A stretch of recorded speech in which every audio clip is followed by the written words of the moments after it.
Hello friends, आज फिर हम लोग वर्ड प्रॉब्लम से रिलेटेड क्वेश्चन को ही देखेंगे। ठीक है, कल जो क्वेश्चन कराया गया था सबसे पहला हमारा क्या मनी पर था और दूसरा नंबर से रिलेटेड था। आज पहला क्वेश्चन जो होगा वो हमारा एज पर होगा। ठीक है, सबसे पहले क्वेश्चन पे ध्यान देते हैं कि आखिर क्वेश्चन में है क्या। 5 years ago A was thrice as old as B। कह रहा है 5 साल अगो मतलब 5 पहले होता है। कह रहा है 5 साल पहले A जो है वो B के A से क्या है, तिगुना है। And 10 years later A shall twice as old as B। अब कह रहा है अगर 10 साल बाद लिया जाए तो A जो होगा वो B से क्या होगा, ट्वाइस होगा, दोगुना होगा। कह रहा है what are the present ages of A and B. तो बताना है ए और बी का प्रेजेंट एज क्या है। सबसे पहले प्रेजेंट एज रख लिया जाए तो प्रेजेंट एज ऑफ बी को मान लेते हैं एक्स और प्रेजेंट एज ऑफ ए को मान लेते हैं वाई। क्लियर है।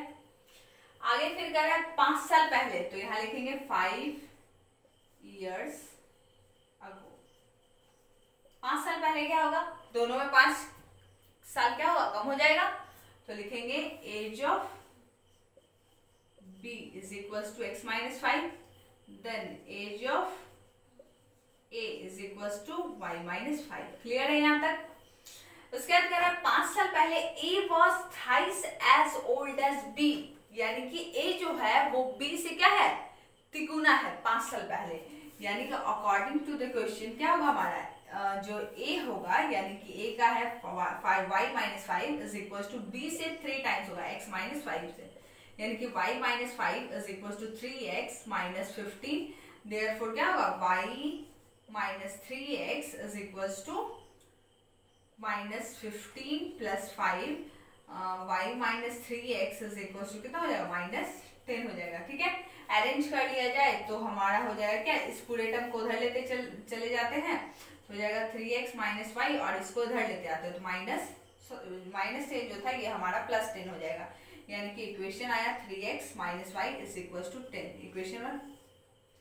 अब क्या करते हैं, दूसरा पढ़ते हैं। दूसरा क्या है, 10 years later यानी 10 साल बाद, तो लिखते हैं आफ्टर 10 years क्या होगा, age of b is equal to X plus 10 हो जाएगा, 10 साल जोड़ देंगे, और age of a is equal to क्या होगा, y प्लस 10। अब कह रहा है 10 years later a shall twice as old as b, यानी कि a जो है वो b से दुगुना होगा। यानी a का एज है अगर y प्लस 10 तो वो 2 मल्टीप्लाई एक्स प्लस 10 के इक्वल होगा। y plus 10 is equal to 2 into X 2x plus 20, 2x minus y is equal to 10 minus 20 minus 10 is equal to 2x minus y, equation 2। अब दोनों equation को solve कर लेते हैं तो हमारा क्या होगा, 2x minus y is equal to 10 पहले वाले से, सॉरी दूसरे वाले से, और पहले वाले से है ये।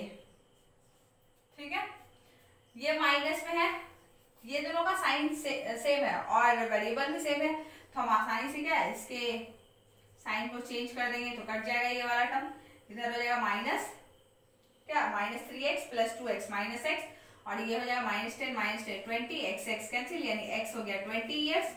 x किसका एज था हमारे पास, b का, यानी b का एज आया कितना, 20 years। अब a का निकालना है तो किसी भी इक्वेशन में पुट कर सकते हैं, इसी में पुट कर लेते हैं।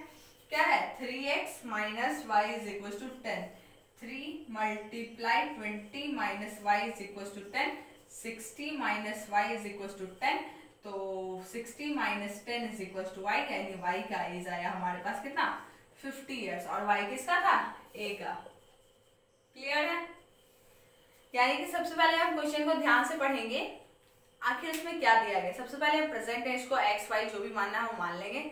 उसके बाद अगर अगो कह रहा है यानी 5 साल पहले कह रहा है तो हम आसानी से क्या कर सकते हैं, उसमें माइनस कर लेंगे, और अगर बाद कहा जा रहा है तो उसमें प्लस कर लेंगे, बाकी दोनों इक्वेशन जो आएंगे उन्हें सॉल्व कर लेंगे। ठीक है, चलिए एक और क्वेश्चन इसी तरीके से देखते हैं।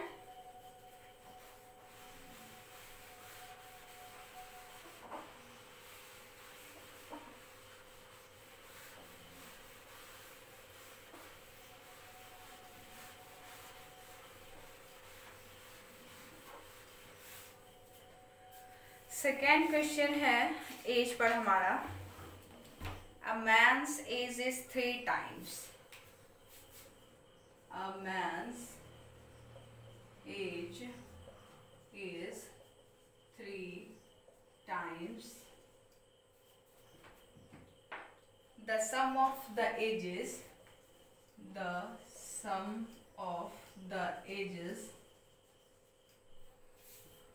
of his two sons. Of his two sons. Next क्या है? After 5 years. After 5 years. His age will be. His age will be. His age will be twice the sum of. Twice the sum of the ages of his two sons. ठीक है, next क्या है हमारे पास? Find the age of the man. Find the age of the man. चलिए तो पहले question हम समझ लेते हैं. क्वेश्चन में क्या है? A man age is 3 times the sum of ages of his two sons. यानी एक आदमी के 2 बेटे हैं. तो कहा जा रहा है कि जो आदमी का एज है वो क्या है? अपने 2 बेटे के एज के सम से 3 टाइम्स है.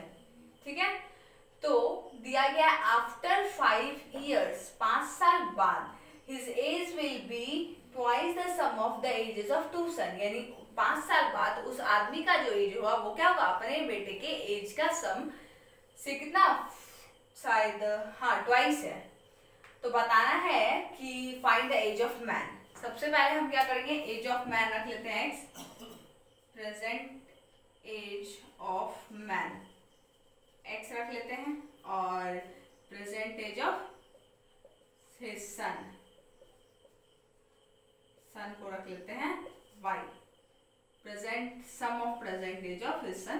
ठीक है, y रख लेते हैं. अब कह रहा है the man age is 3 times the sum of the ages of their. यानी कि उस आदमी का जो एज है, यानी according to the question x is equals to क्या होगा?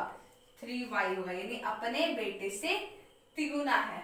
यहाँ दिया हुआ है 3 टाइम्स, यानी x is equals to 3y. यानी x minus 3y is equals to 0. Equation 1. आगे कह रहा है आफ्टर 5 years, 5 साल बाद. तो 5 साल बाद क्या होगा? 5 साल दोनों में ऐड होगा. तो सबसे पहले हम क्या करते हैं? आफ्टर 5 years क्या होगा? Age of man x plus 5 हो जाएगा और age of sum of age of his son क्या हो जाएगा? y प्लस 10 हो जाएगा. अब 10 क्यों हुआ? क्योंकि उसमें 2 बेटे थे. तो अगर एक का 5 साल बढ़ा रहे तो दूसरे का भी 5 साल बढ़ेगा.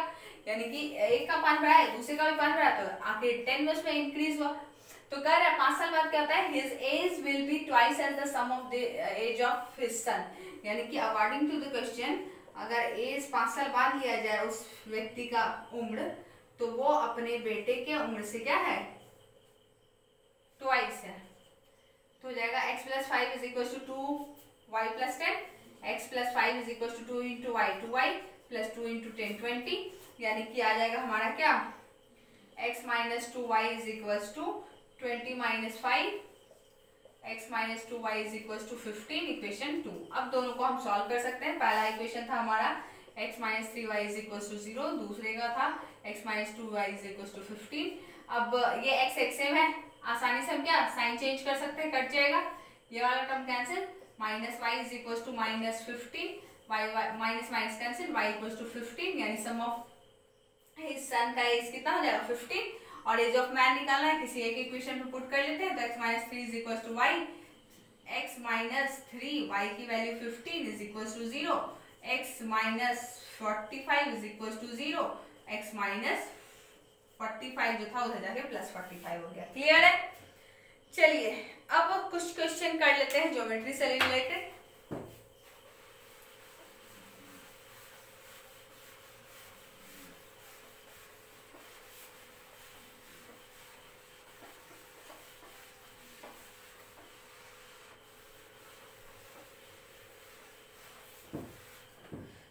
चलिए ज्योमेट्री से रिलेटेड कुछ क्वेश्चन कर लेते हैं।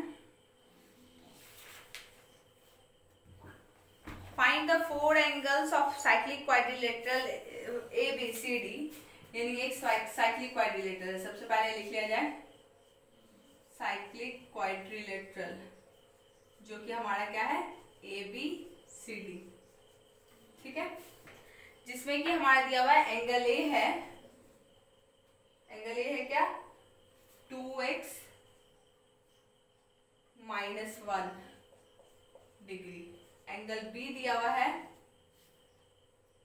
y + 5 degree. एंगल सी दिया हुआ है 2y + 15।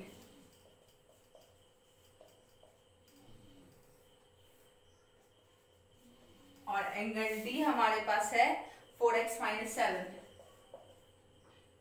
4x - 7 डिग्री, ठीक है। सबसे पहले साइक्लिक क्वाड्रिलेटरल अगर बनाया जाए तो ABCD इस तरीके से बनेगा। अब क्या है साइक्लिक क्वाड्रिलेटरल में क्या होता है, जो ऑपोजिट एंगल होता है उसका नाम कितना होता है 180 होता है। यानी कि अगर एंगल ए लिया जाए तो एंगल ए के साथ एंगल सी की वैल्यू क्या होगी 180 होगी। तो यहाँ पे लिख लेते हैं in cyclic quadrilateral sum of opposite angles is 180, यानी कि therefore angle A plus angle C is equal to 180। Angle A है कितना 2x - 1, एंगल सी हमारे पास है 2y + 15 is equal to 180। Solve किया जाए तो 2x + 2y, और ये हमारा जाएगा 15 में से 1 - 14, 14 उधर लेके चले जाएंगे। 2x + 2y is equal to 166। ये इक्वेशन 1 हो गया। दूसरा क्या एंगल ए और एंगल सी अगर लिया गया है तो angle B plus angle D is equal to 180। Angle B है हमारे पास y + 5, एंगल डी है हमारे पास 4x - 7 is equal to 180। y + 4x और ये हो जाएगा -2, उधर जाके हो जाएगा +2, +2 हो जाएगा 182। इक्वेशन 2 हो गया, ठीक है। चलिए इक्वेशन 2 हो गया, तो अब क्या होगा इन दोनों इक्वेशन को सॉल्व कर लेते हैं। तो 2x + 2y is equal to 166, और इधर है 4x + y is equal to 182। अगर 2 से मल्टीप्लाई कर दिया जाए तो ये दोनों हमारा कॉमन आ जाएगा, 2 से मल्टीप्लाई कर देते हैं, इसे 1 से कर देते हैं, तो हो जाएगा 2x + 2y is equal to 166।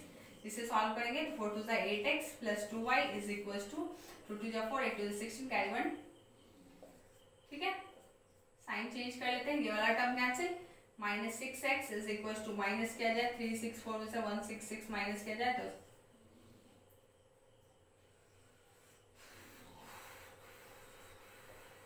198 minus में जाएगा क्योंकि ये वाला बड़ा था, minus minus cancel, x is equal to 198/6 cancel किया जाए तो 6 3 18, 6 3 18, यानी कि x आया हमारा 33।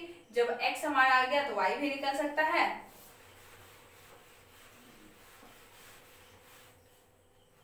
x अगर आ गया हमारे पास तो y निकल सकता है, क्या होगा 2x + 2y is equal to 166, 2 × 33 + 2y is equal to 166, 3 × 6 3 × 6 + 2y is equal to 166, 2y is equal to 166 - 66, therefore 100, 2 से ये कैंसिल हो जाएगा 50 बार में, यानी y की वैल्यू 50।